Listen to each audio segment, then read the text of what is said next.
Hello and welcome to Community Connections and Happy New Year, Clay County. My name is Addison Davis, Superintendent of Schools. As we transition to the 2020 school year, we'll continue to highlight great accomplishments within our school district. Recently, the Department of Education have identified that Clay County's graduation rate is historic data, in the sense that we are now graduating 91.9% of our students within Clay County.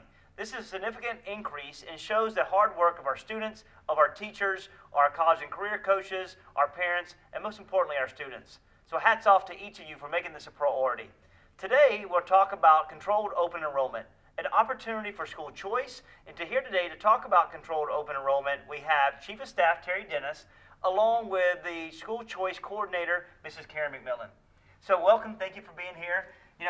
Controlled open enrollment is an opportunity for the state statute required 3 years ago. And in Clay County, we've done a really good job, nice job, identifying our threshold at 85% to determine capacity. And any other school that's under that capacity and that threshold gives an opportunity for our students internally and externally to become a part of something special, which is to be a part of Clay County District Schools. So Terri, what does that look like in Clay County? How is controlled open enrollment an opportunity for newcomers, an opportunity for students that we actually have within our school district? Right, so controlled open enrollment is a great opportunity for parents and guardians to really have a choice beyond their child's neighborhood school. So for our out-of-county residents, that means that we don't really have borders. We are open. For our internal candidates, that is just sometimes parents want to go for a school that maybe has different course offerings, more convenient for the family life for anything of where they work. And we have 11 schools this year open. We have 5 elementary schools, 3 junior high, and 3 senior high with over 1,000 seats open. We keep welcoming people in and growing our families to Clay County. Last year we had over 600 applicants, so we are excited to see how much more we can grow this year. And I agree. Over 600 seats that are available to our new students coming in, or students internally, with over 1,000 seats this year, once again in Clay County. It just signifies that we have such a great environment, instructionally, non-instructionally, and doing great things. And we continue to give a sense of hope to newcomers and give a sense of comfort for our families. And this really eliminates any barriers, any boundaries for students, whether they're in surrounding counties or whether they're within certain communities. It allows them to select a pathway that's truly a pathway connected to their children's heart. Whether they go to the military, post-secondary education, or they go to the workforce, we truly have all types of programs that we offer our children. Ms. McMillan, school choice, it is a national movement. We've done a really nice job in the last 3.5 years creating and expanding choice. Where now newcomers have the opportunity and students internally to go through visual performing arts, pre-ACE, pre-Cambridge programs, and also really robust CTE programs within our school district. So what does this look like for individuals that may be taking advantage of our controlled open enrollment window? So at the high school level, we actually have several accelerated pathway options. We have 2 international options, the Cambridge, also known as ACE at the high school level, and International Baccalaureate. We have dual enrollment, advanced placement, and collegiate high school, where students can take college level courses while they're in high school with the potential to graduate high school with an AA degree, 2 years of college under their belt when they leave high school, which is a huge savings to parents in money and time. So with the CTE programs at the high school level, there are many opportunities available as far as construction, agriculture, food service industry, and students can actually go out into the workforce with industry certifications and earn living wages straight out of high school. That's awesome. Yeah, it is. So, and then we're looking at building programs at the junior high school level that feed into those high school programs.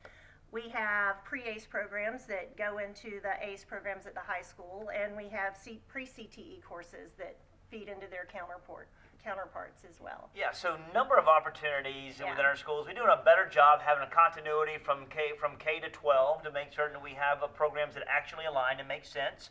and no longer just having programs at the high school level. So we've done a really nice job drilling down with Montessori, with STEAM, visual performing arts. Right. We've, you talk about Cambridge and ACE and IB. We continue to have accelerated courses. I think the biggest thing we do really well within the school district is that we continue to offer accelerated courses to every one of our learners, not only in middle school, but in high school as well. And it's just a beautiful continuing to push our children to think differently. There's often, though, some misconceptions within our school district that, that individuals within our organization, our community, that they have to go outside of district-managed schools to be able to find that pathway and to find that program that really sinks to and aligns to their children's heart and really helps them prepare them to go outside post-secondary opportunities to become that full option graduate. So with that said, we talked about we have so many different offerings, and how do we go about creating these offerings within our school district, and what are some of these offerings I just spoke about that continue to attract, and as we continue to attract not only inside individuals within the school district, but out external individuals as well? Well, and our junior high schools go to the elementary schools and talk to all the incoming sixth graders and tell them about all the programs that are available to them. And each one of the junior high schools has parent nights and invites, and these children and their families are invited to go to every single junior high school's parent night.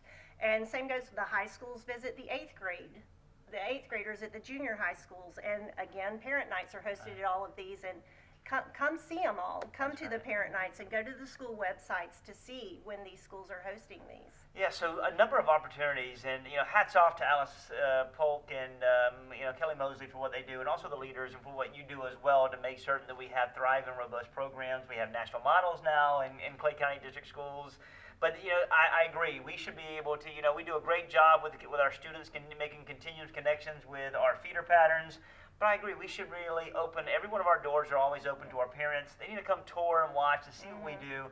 Not only do we have high-level expectations and strong instructional practices within our classes, we have beautiful pathways for our children to help them be successful. Back to controlled open enrollment, this window is just launched on January 27th, and it ends on February 28th. And so 1 month long, and there's opportunities that Ms. McMillan talked about, tours, school visits, and a potential showcase. What does that look like during this timeline, and how can we help parents better understand what we're offering in Clay County District schools? Yes, so each school that is our controlled open enrollment school this year, the 11 schools, we have it on our district website under the school choice department. You'll be able to see when they're having tour dates. So every school will be hosting tour dates where you can come in during school actual hours and get a feel of what the school culture is, to see if it's a good fit, meet some teachers, meet the staff, meet student ambassadors, to really see if this is a place that you want to attend school for however many years that the grade level maxes out at. And we do have a school showcase this year. So our Controlled Open Enrollment School Showcase will be on February 8th. That's a Saturday from 10 a.m. to 1 p.m. We will be at the Orange Park Mall in front of JCPenney's, right where Santa sets up shop. We're going to set up. Everybody knows where that's at. Yeah, Everybody so we're knows going to Santa set up is at Orange shop. Park. Yeah, we'll set up shop right there. Each school that is a Controlled Open Enrollment school. And we will have some of our other choice offerings as well. Montessori will be represented there. Some of our pre-ACE will be represented there. A STEAM school will be represented there as well. So you can come and meet admin right there if you can't make it to one of the tour dates. We will also have basically a pop-up shop, one-stop shop kiosk, so you can apply right there for an open seat. And you can apply as well on the website at home. But we're excited for our first school showcase to really show off what we have. And great partnerships with the Orange Park Mall. They do Yes. great things with us every single year to really help and support education. But more importantly, thank each of you for what you do for the school district. You've been continuously great leaders. You're connected to this, and you genuinely support public education. And I thank each of you. So for those of you who are watching, Controlled Open Enrollment window is now open, and it will end by February 28th. So you've got to make certain that we complete the necessary applications, because anything outside of the applicational process will not be granted. However, you got to understand, just because you apply, it doesn't mean you get that actual seat. Because if we have 50 seats at, particular, I'll give you an example, at Oakleaf Elementary School, then those 50 seats, and we have 60 people that apply, then that will then transition to a lottery system, and there's some matrix to be able to identify some quantifiers that will give some lift to certain situations as outlined in our current policy with the controlled open enrollment. But make sure you apply so you have a chance. Again, we have 11 schools and over close to 1,100 seats that are available within Clay County, and this is a great opportunity if you want to become part of a special place. So thank you for watching this month's Community Connections. Know that I hope to see you on February 8th at our showcase at Orange Park Mall. Once again, February 8th on Saturday from 10 a.m. to 1 p.m. We'll be out and about connecting with our community and being able to provide endless possibilities for each of your students every single day. As Superintendent of Schools, I just want to say thank you for allowing me to lead the work every single day. I'm blessed to be this leader. I'm grateful to be able to have the impact for students and families, and thank you for your ongoing support. Thank you, and look forward to seeing you in the community.